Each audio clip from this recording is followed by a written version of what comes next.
the show on the road. So this is the 3-4 book outline notes. There's nothing in here that I think that we need to cover that we didn't do last time, aside from this new derivative rule. I want to show you kind of the proof for that as well. So this is really, everything else is just an example of using the chain rule in combination of other things, which we kind of did organically last time, which I think is not necessary to repeat, so you guys have had a chance to like settle in and do a lot of practice on that. So this new derivative rule is now for any exponential function, right? So it says the derivative of a to the x is equal to a to the x times the natural log of a. So does this still work with e to the x? If I did the derivative of e to the x, so I still get e to the x back when I do that. So let's say the derivative of e to the x should be e to the x times the natural log of e. What's the natural log of e? 1. Yes. So it does still work. This rule still covers e to the x's. And in fact, that's the way that I'm going to prove that. So my first step here is I want to rewrite a as some power of e. How do I rewrite a as a power of e? What does the exponent of e need to be for it to equal a?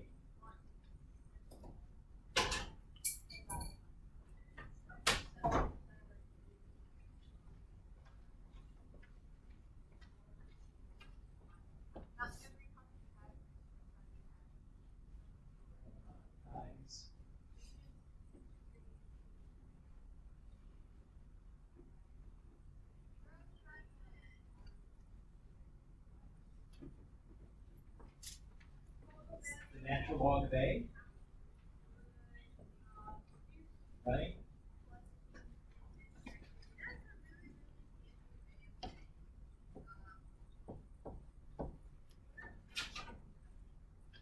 Right? Exponent base and log base, when they match, they cancel each other out. Right? So e to the log base e cancels each other out, just like log base e of e to some power will cancel e out. Right? Does that ring a bell from pre-calculus?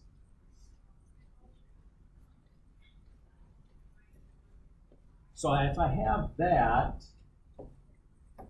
then if I raise both sides of that to the x power, I have that then, right? Everybody's cool with that idea?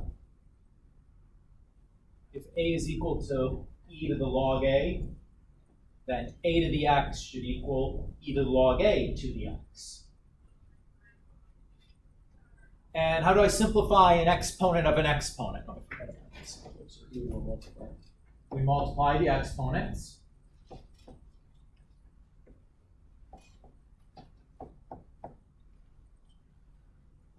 Is everybody okay with that? So I have now that a is, or a to the, I'm sorry, a to the x is equal to this, right? So the derivative then of a to the x should just be equal to the derivative of that.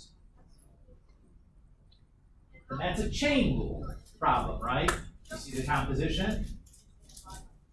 What is the outer function? E to the x. So it's going to be like e to the stuff times the derivative of the inner function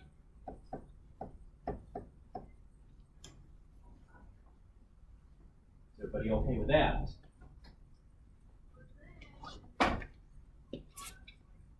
So far, so good? What's the derivative of log a times x?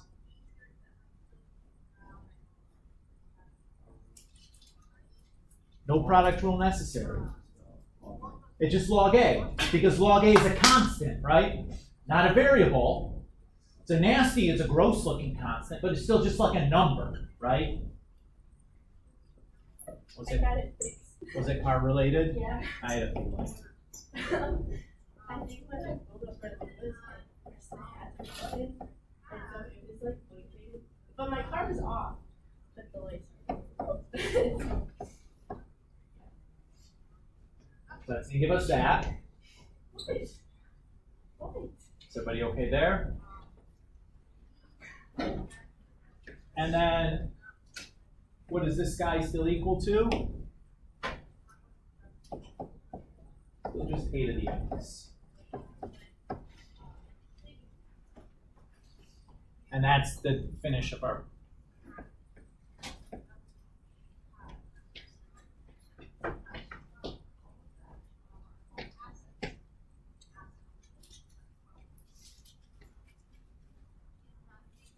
So far, so good. So we can add this new guy into our list of derivative rules that we need to have memorized. So we have picked up a new derivative rule. So if we asked you to do like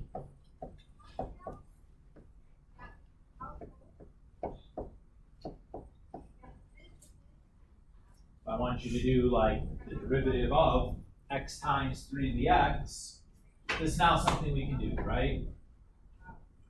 What's the first step in this? Product rule. Very good. So everybody sees that it's two functions multiplied together. That's the first thing that hits when we take the derivative. So x times the derivative of 3 to the x plus 3 to the x times the derivative of x. The derivative of 3 to the x is, using our new rule, 3 to the x times the natural log of 3. There's some mumbles in the back that I think were probably the right thing, but I just couldn't really make them out. And then obviously the derivative of 1 is 1. And so, like, there you go.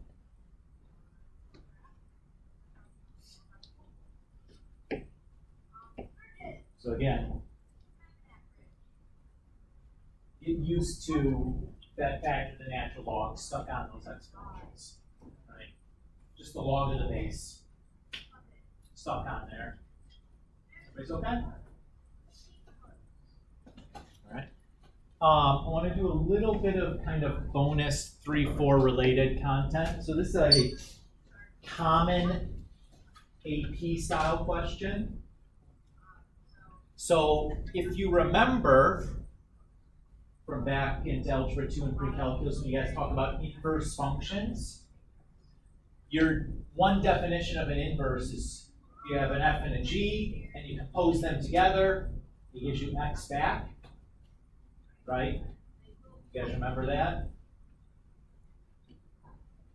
Right, maybe you usually write it.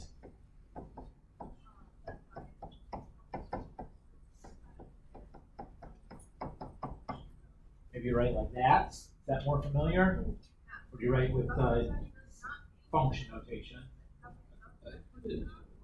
Okay, either or. Perfect. Yeah, they're both equivalent. You could use either one. And remember, if two things are inverses then, that like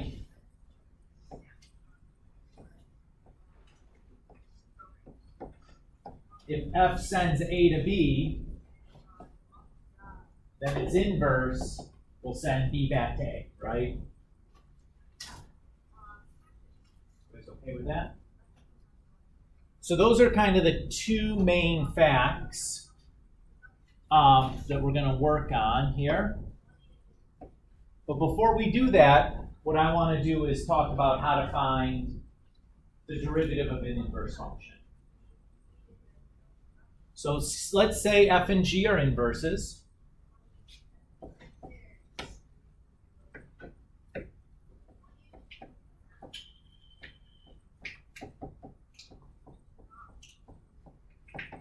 So we have this.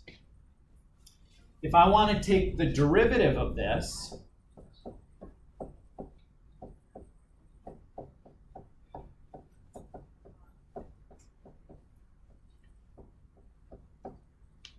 I can take the derivative of both sides, just like I would in any other solving situation. If I do the same thing to both sides, quality maintains, right?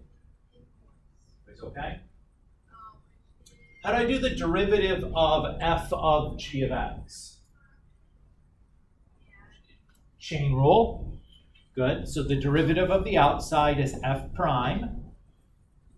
And then the g of x stays the same times the derivative of the inside. That's g of x. Or g prime of x, excuse me. Everybody's okay? And the derivative of x is 1. So if I want, then, if I divide both sides by f prime of g of x,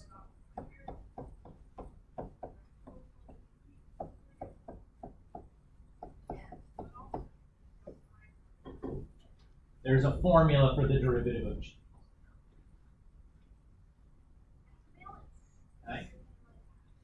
So your most common presentation to the AP on this kind of question is they're not going to actually give you the functions for f and g.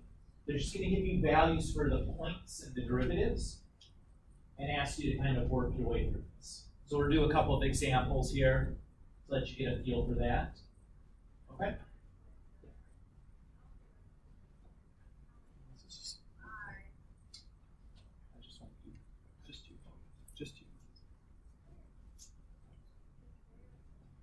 That's not at all what I wanted to do.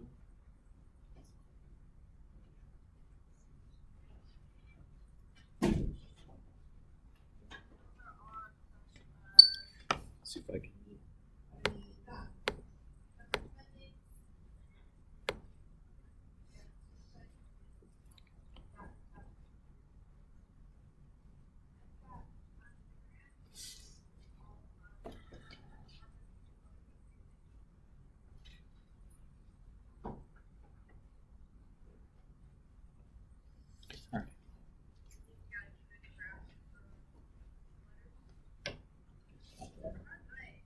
All right, it tells us f and g are differentiable. What else does differentiable give us? Continuity. Okay. Whether that's important or not for the question, I don't know, but as soon as I read it, I want to make a note to myself. That's the first thing that should go through my head. For all x, f of g of x is equal to x, and g of f of x are equal to x. What does that tell me?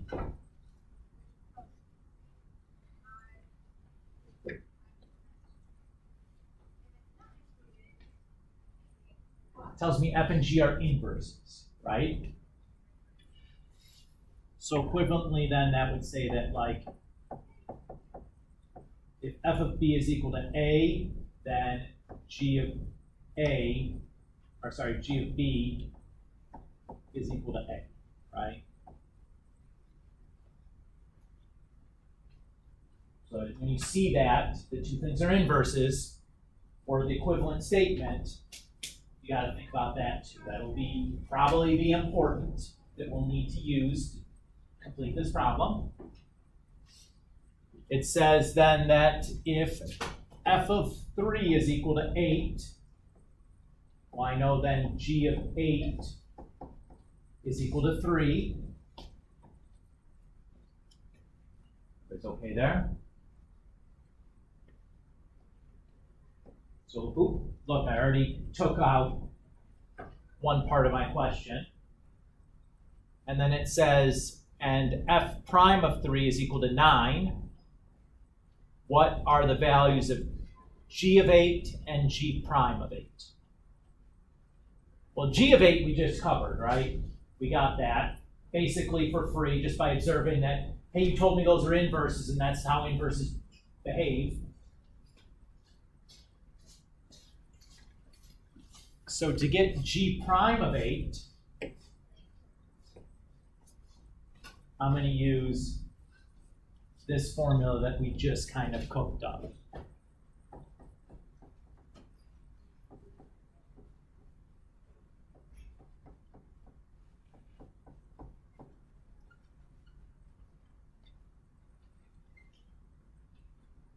Everybody's okay there?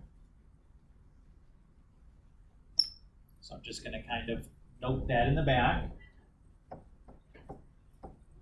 So I figure I'm going to have to pull this out someplace, but let's kind of see. So we'll start with g prime of 8. That's what I want. And now I know that 8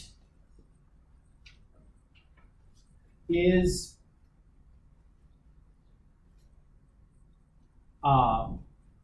okay. Let's not do that yet. Let's do this first.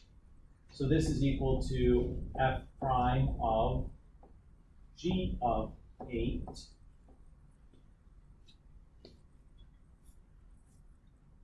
everybody's okay with that?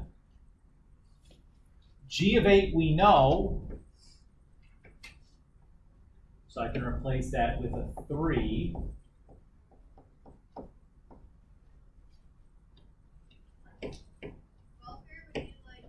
And then f prime of 3, we know that's 9.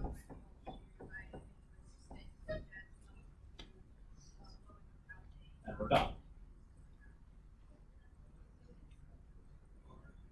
Does everybody feel okay there? Again, have you not seen this, like, I do the derivative of the, you know, the composition equaling x, and then you divide the stuff over, and like it's a chain rule, it's how you start that is not at all clear, right?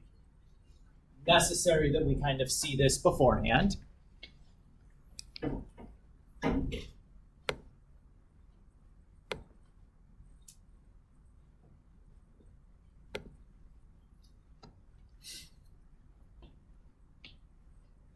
right, let's look at the next example. It says, let f be the function f of x equals x cubed plus x. If g is equal to f inverse and g of 2 is equal to 1, what is the value of g prime of 2?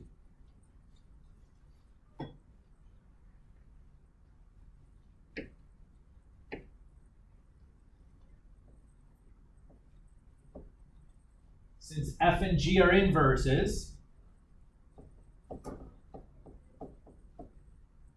immediately I'm going to write that down, right? Everybody okay there? And since we're asking about g prime of 2, I know g prime of 2 is 1 over f prime of g of 2. Again, using that inverse formula we just cooked up at the start.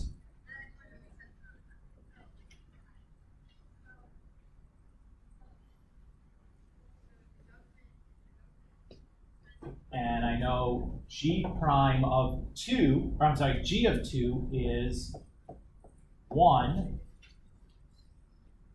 How am I going to do f prime of 1? I don't have anything about f prime anywhere in the problem. Yeah, we could just find the derivative of f prime since it was given to us as a formula. So then f prime of 1 should be 4.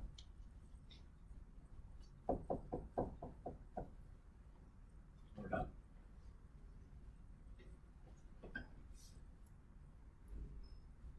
So far, so good.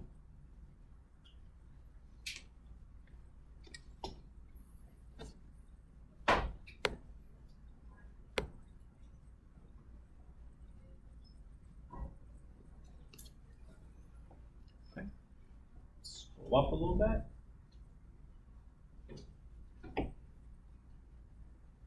So it says, let f and g be functions that are differentiable everywhere. As soon as we read that, we think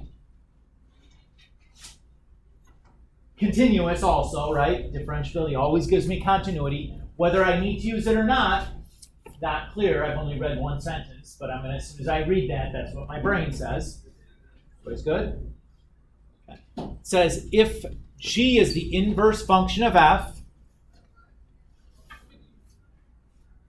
that tells me that like f of g of x is equal to g of f of x is equal to x, and then like if f of a is equal to b, then g of b is equal to a. As soon as I read inverse function, those are the two things that my brain says.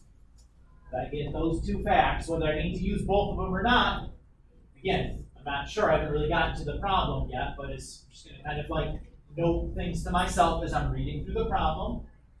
Again, I'm trying to like mimic to you like how, like what Mr. Kulik's thinking about while he's doing the problem. These are the things that are going through my head, the information that I'm tying together.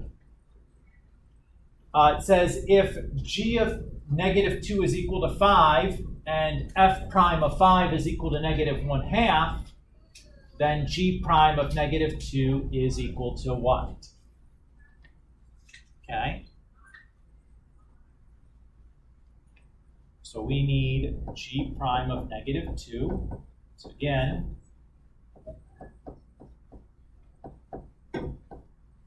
we'll start with our inverse formula. So g of negative 2, we have, right, that's just 5. And f prime of 5 we have, that's negative 1/2.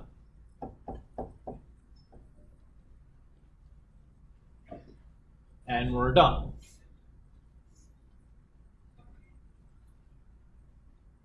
Does everybody feel pretty good doing this? Okay. Again, I don't think it's like so tricky other than, you know, the initial kind of setup stuff where it's like, hey, this is the formula you need to have. These are the things that inverse means. When you read inverse or anything equivalent to saying inverse, these are the things you get. You may need them, you may not. But like that part is the part that like we needed to have a conversation, talk through how to do this, right? Because coming up with that on your own, having never seen it before, it's a big ask to see what to do with that. All right, this is probably the trickiest type, where you're just f and g are differentiable, and then you get a bunch of information. So f of 1 is 2, f prime of 1 is 3, f prime of 2 is negative 4, g of 1 is 2, g prime of 1 is negative 3, and g prime of 2 is 5. And we're told that h of x is equal to f of g of x, and we're asked for h prime of 1. Are f and g inverses?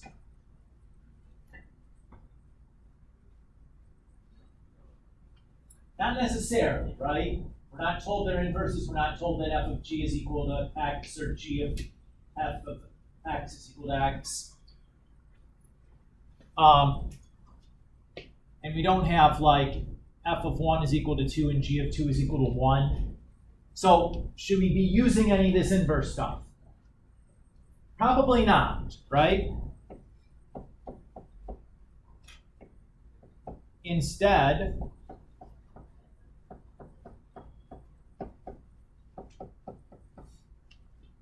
I would just start by differentiating h of x. To do that, I need to do a chain rule.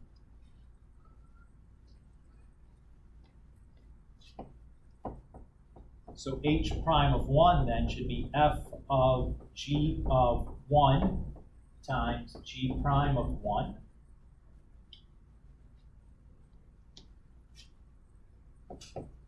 So g of 1 is 2.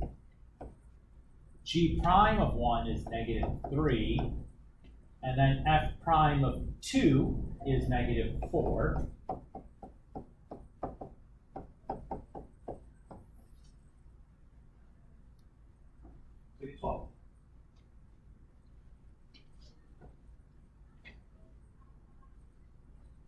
How do you guys feel on this idea? Yeah. That's this guy says h asks for what h prime of 1 equals. Yeah, I know it's far away. I can only get it so big, you know? Yeah, no, I was just like, if it was just h of 1, wouldn't it just be like, Yeah, if it was just h of 1, then I would have h of g of 1. So it'd be like g of 2, but we don't know what f of 2 is, right? None of that's listed for us. So that's an impossible problem. But yes, that's exactly what you do. How do you guys feel on this? It's okay? I'm going to dip in and do a little bit of 3-5 here today. You guys won't get any 3-5 homework until next week.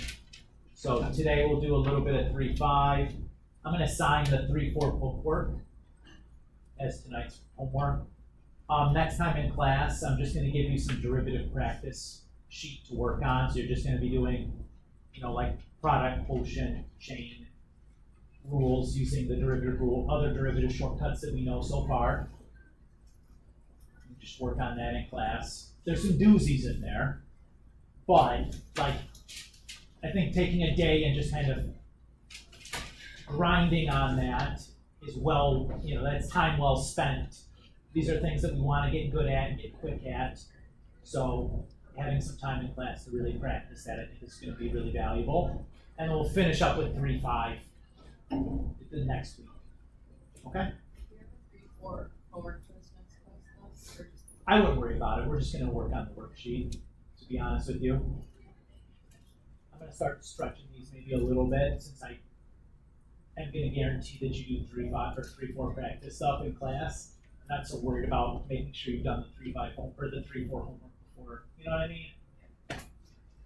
Or maybe we'll do it before we do after we do the sheet class of practice and we'll do it the following class or something so that, but I'm not. I know you're going to do some 3-4 practice in class. I'm not so worried about incentivizing you to make sure you looked over it before next class. Does that make sense? All right. So section 3.5 is about a process called implicit differentiation. So when we say implicit in math class, what we mean is that our function that we've written, our equation we've written, isn't written in terms of like y equals. Or there's not like a clear independent and dependent variable. That you have things like x and y's mixed together on the same side of an equation, and maybe in a way that's almost inseparable, to where it wouldn't be practical to try to get just the y by itself or just the x by itself to try to figure out what to do with it. You guys okay with that idea? So,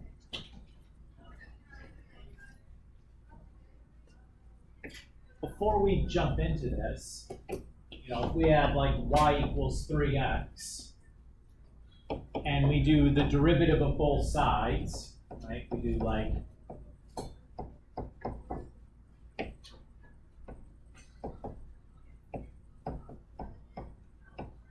we do this all the time, right? We take the derivative of a function, we do the d dx to both sides. What does y turn in? What does d dx of y?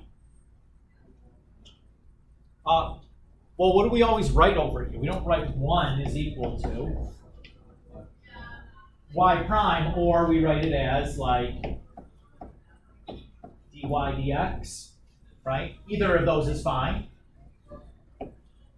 So we're really doing a chain rule over here when we do this, right? The derivative of y is 1, and then we have this extra dy dx term because that variable that we're integrating and the variable of integration, the variable that we're differentiating and the variable of differentiation are different, right? I'm taking d dx of a y variable, right? If that variable in the bottom of my derivative operation doesn't match the type of variable, it's going to create a d whatever dx term.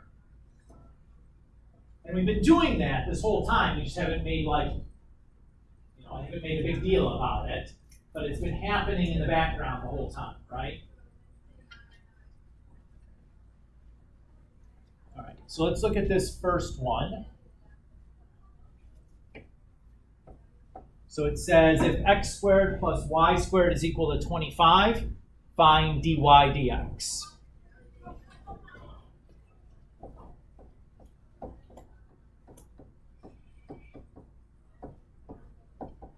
So I'm going to take the derivative with respect to x of both sides. I know I want to be doing that because it's asking for dy dx. So I know I'm doing my differentiation with respect to x. Is everybody cool on how I knew that just from reading the problem? Yeah. Because it's asking to find dy dx, I know I have to do d dx. So the dx's are in the denominators. Yep, simple as that. Okay? The derivative of x squared is 2x, and because the derivative, or the variable that we're differentiating, and the variable of differentiation are the same, that's all we get is the 2x, right? And then when I differentiate y squared, I get 2y, but since the variables don't match, I also get that dy dx. Because it's like a chain rule, right? Where the inner function is x squared, and the outer function, or I'm sorry, the outer function is x squared, and the inner function is y. You kind of see it? So the y squared is like a chain rule, where the outer function is x squared, and the inner function is y. Make sense? So the derivative of x squared is 2x, with the y plugged back in, times the derivative of y, which is dy dx. Or y prime, you can write that way also. Not wrong to do that. And what's the derivative of 25? 0. So if I want dy dx now, I have to get that dy dx by itself. So I'm just going to subtract over 2x and then divide by 2y. Sound good?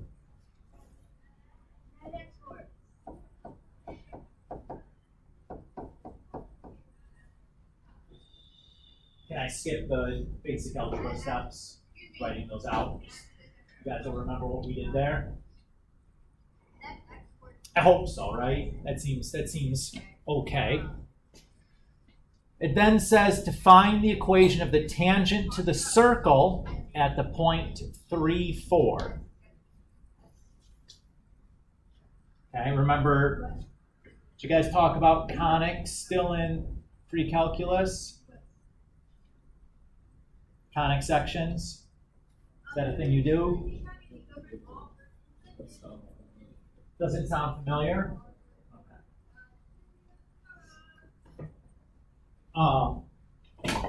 One thing that's almost all of these things that you're going to see in these implicit differentiation pieces are kind of conic sections. So a conic is like a cone, right? So you can cut a cone perpendicular to the base, and the cross section makes a circle. Right? If you cut a cone like a cone, and a cut parallel to the base, if I flip over the cut and look at the shape it makes, it's a circle, right? If I cut it like on an angle, so on diagonal, if I take a look at the cut, it's going to be like an ellipse. And then if I cut it like vertically, I get a parabola. If I look at the cross section. So if I chop it straight down and I look at it, it's going to look like a parabola. And then how do you have to cut it to get a hyperbola? That's another cut you can make. How to cut what the cut looks like to make that. But there's like 4 conic sections, and they all kind of. Anyway, that's beyond the scope of what we need to be doing. Let's finish this up, right? So we then are asked to, oh no, that's the worst.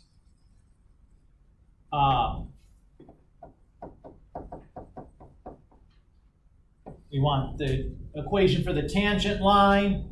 To write the equation for line, I need a slope and a point. I have my point already. To get my slope, I use the derivative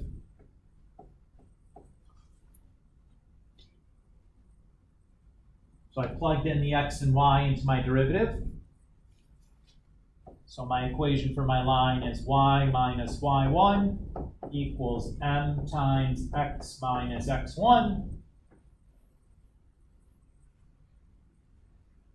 And I don't care if I simplify that or not, just if it's for an equation for a line, point slope is good enough, doesn't have to be slope intercept. You could do that if you wanted to.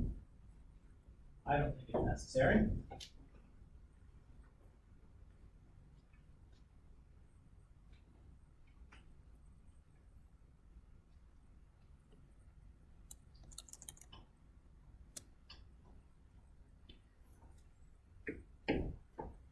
Says find, the next example says find y prime if x cubed plus y cubed is equal to 6xy.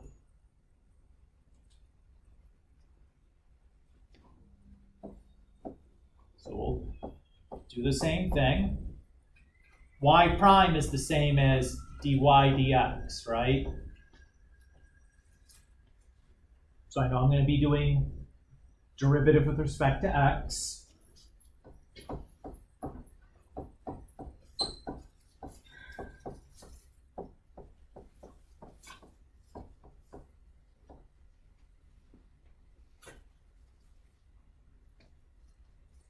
Feel so far so good? The derivative of x cubed is 3x squared. Okay. The derivative of y cubed is 3y squared dy dx, or this one is saying y prime, so I'm going to write y prime, I guess. You could write dy dx, so it doesn't matter. Should we just do dy dx the whole time? Y primes look like y to the firsts sometimes in my paper. I think I'm going to... I always just want to write dy dx because I think it's clearer to me. Is that okay with everybody? All right. How do I do the derivative of, or what's the derivative of 6xy? Product rule, yeah. Very good, right? X is a function and y is a function. It's the product of two functions. That's a product rule. Easy to miss that.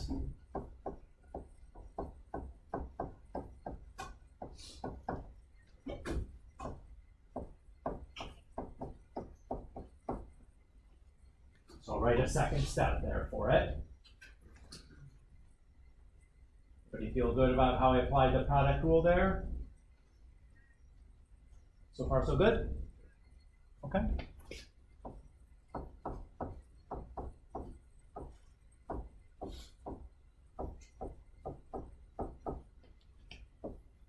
So the derivative of y is 1 dy dx, but you could write it as y prime, that's fine. And the derivative of x is just 1.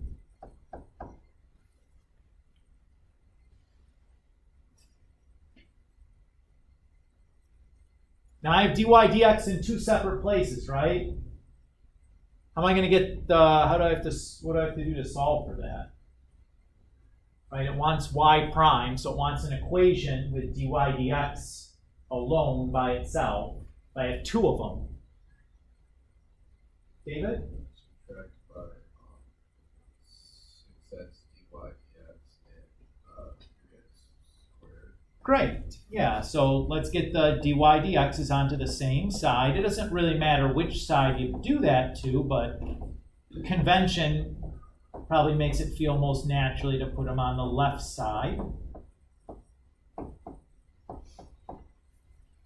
And everything without a dy dx gets moved over to the other side. That's a great first step. Then what? Perfect, yes. So if the dy dx is like a greatest common factor. So that can factor out.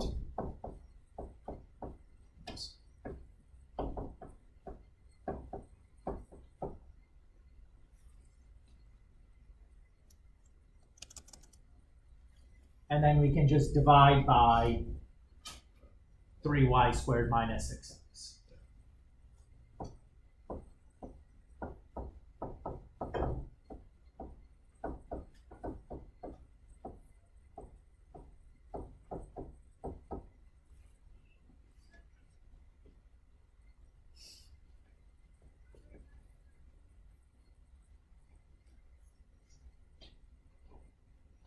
You guys still good with the algebra there?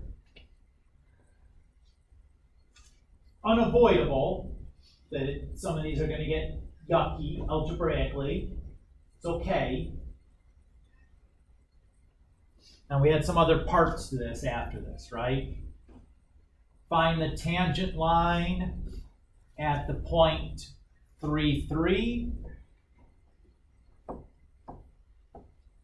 So again, we need a point and a slope. The slope is just going to be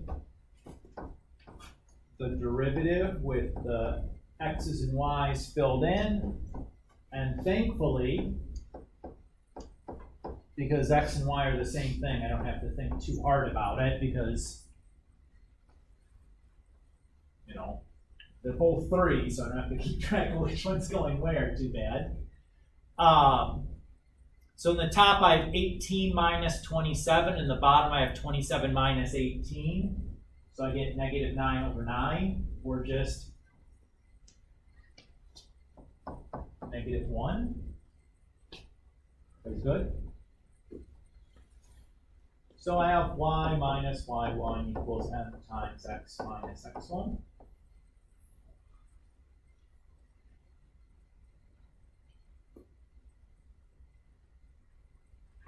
So far, so good. Okay. So part C asks then, at what point in the first quadrant is the tangent line horizontal? Okay. What does it mean to be horizontal? The slope is 0. And what does it mean to be in the first quadrant?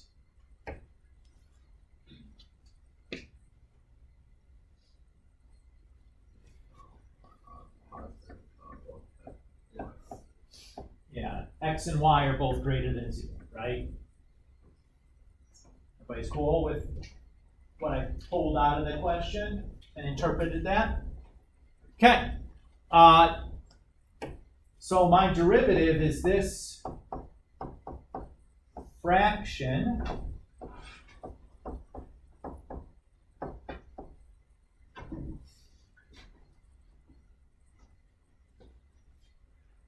when is a fraction equal to 0? When the numerator is 0, and what else has to be true? Good. So all that does is eliminate the solution of 0, 0 from us, right? Can't have that.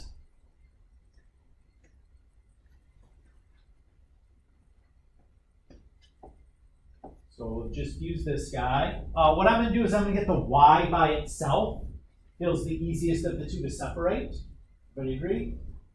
I don't want anything to do with square rooting both sides of this. I'd rather not have square roots running through this. That's my only motivation for choosing to isolate y. So that's going to be 3x squared divided by 6, or reduces down to just x squared over 2.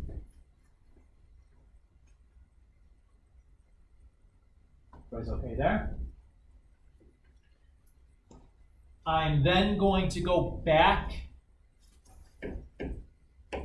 to my original equation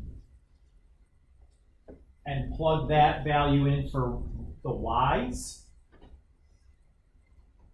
That allowed me to solve for the x as a single number. Once I have that, I can use my selection criteria to find the corresponding y to go with it. Cool with the plan? All right. It's like Mr. Kulik, this is getting a little hairy, but okay. I know, sometimes that happens.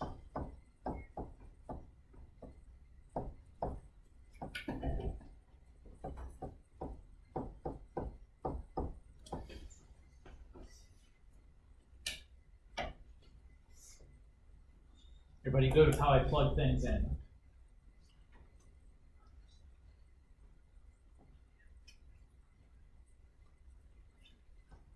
All right, let's see. I got x cubed plus x to the 6th over 8 equals x cubed over, or I guess 3 x cubed.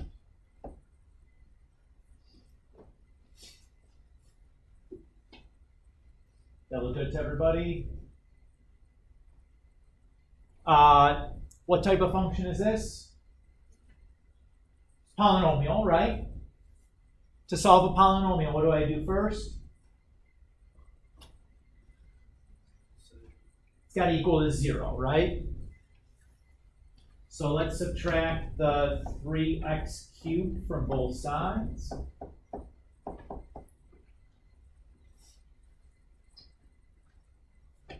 And then what technique should I use to solve this equation?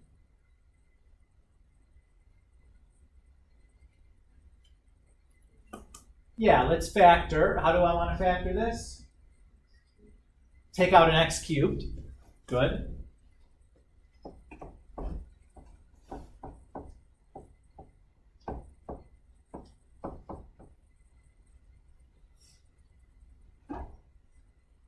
And then to solve that, what do? Good. We apply the zero product property. So we take each factor and set that equal to 0. So there's x equals 0. What do I do with that, though?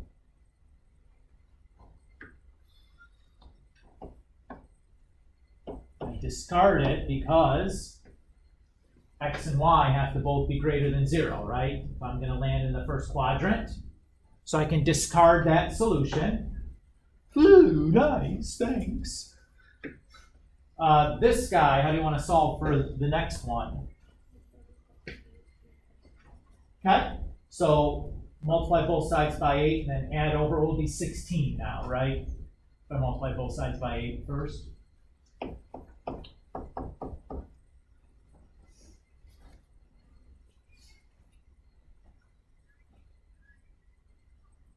Everybody's okay?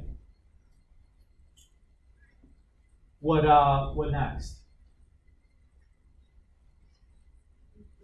Cube root both sides, okay? Do I get a plus or minus when I cube root both sides? No, why not? Because it's an odd root. Very good. Now, I want to point out to you, that's a degree 3 polynomial, right? Should have 3 solutions to it. You found one of the 2, or one of the 3. Where are the other 2?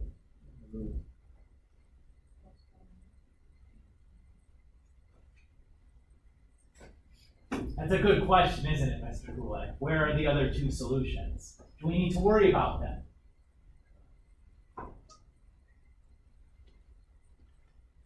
So,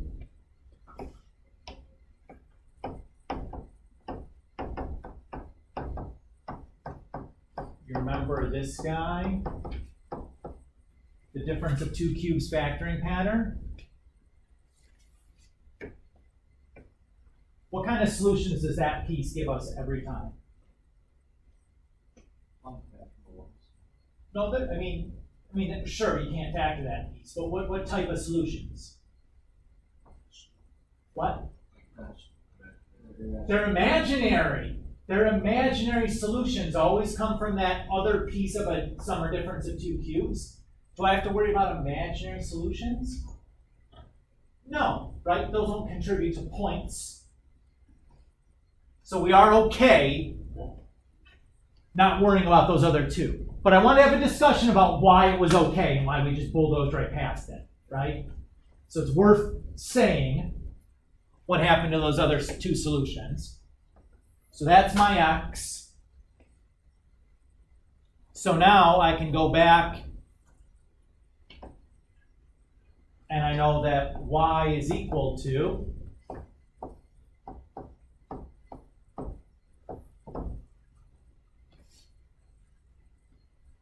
x cubed, or I'm sorry, x squared over 2. How do I simplify down the cube root of 16 squared over 2?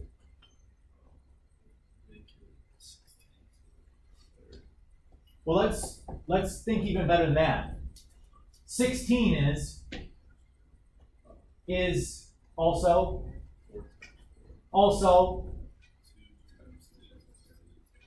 2 to the 4th. Let's write it as 2 to the 4th because we got dividing by 2 also, right?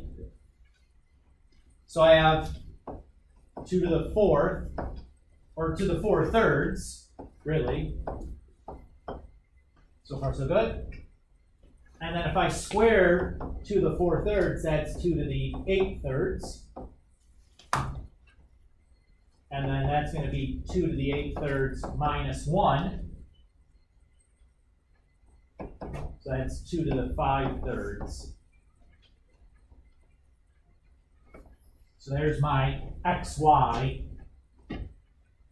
in the first quadrant only. Woof! The algebra was rough there, right? That was a hard question. That last piece was a hard question. Before that, everything felt fairly straightforward. The algebra at the end got kind of tough. This feels like a good stopping point. What do you guys say? So we still have much to do in section 3.5. So we'll come back to that next week. So next class, we're just going to work on some 3-4 practice problems, some chain rule in conjunction with the other things we've seen to this point, practice problems. That's it. No homework quiz. You should start on the 3-4 homework if you haven't done that already. That's a good preliminary precursor to coming in and working on the practice problems. The practice problems that I built for you guys are very much like in the notes example where we start and each kind of group of problems I like click the difficulty switch up a notch. So by the end they're terrible and like they're supposed to be terrible. I would never give you something as difficult as what you'd see at the end of these practice problems on a quiz or a test. But it's one of those things like, you know, like resistance training, where if I do it really, really, you know, like you pick up the heavy baseball bat and you swing before you get up there, and when it actually comes time to bat, your bat feels really light, you feel like you can swing it really fast. It's the same kind of idea. We give you stuff that's really hard that we never expect you to be able to deal with on a test or quiz, so that when it comes time for a test or quiz, you're like, oh, this isn't bad. Same kind of idea. Anyway, how are you guys feeling? Is this okay? Does this feel less conceptual than it has been? This feels more familiar, like, oh, now I'm really doing math where I'm just like pushing some symbols around. So we are, I think after 3.5, that'll be the last of the derivative rules that we have. There might be one more. I forget when we get the log rules, if they're in 3.5 notes or if they're after. But the last two derivative shortcuts we get are how to do logs and how to do inverse traits, and that's going to be it for derivatives. Once we wrap those set of ideas up, it's all application of derivatives for the rest of the semester. So it's going to be like, okay, we have all these techniques on how to take derivatives of things. What can that do for me now? What can I use that to do? So this last test, you know, we'll have a test. The next test is going to be like very computational. Like, can you do derivatives? Is basically the test. There's one topic on here that's like an application topic, just because it's I wanna break up some of the difficult application topics, so they're not only one test. Feels like a bad idea to just cram all the hard stuff together in one spot. But from here on out, basically the rest of the semester is gonna be application. So you've seen all the derivatives, they're as hard as they're gonna get from a differentiation standpoint. Basically, we're gonna be moving into application territory, so like everything's gonna be kind of like a story problem. Which again, could be good or bad. The math part, like the algebra and the calculus parts, are gonna be relatively easy. It's gonna be like the setups that are gonna be the part that we're gonna need to spend some time getting good at, but that's okay. We'll spend a lot of time kind of talking through that, how to do things, and what the techniques and the rules are, and what are some of the properties that we get, what can we do with the derivative. But that's the end of the first semester. And then second semester, we'll start going in reverse, right? Like, how do I undo a derivative and recover the original function back from it? And that'll be largely second semester in the applications of what can I do with that. That's the course.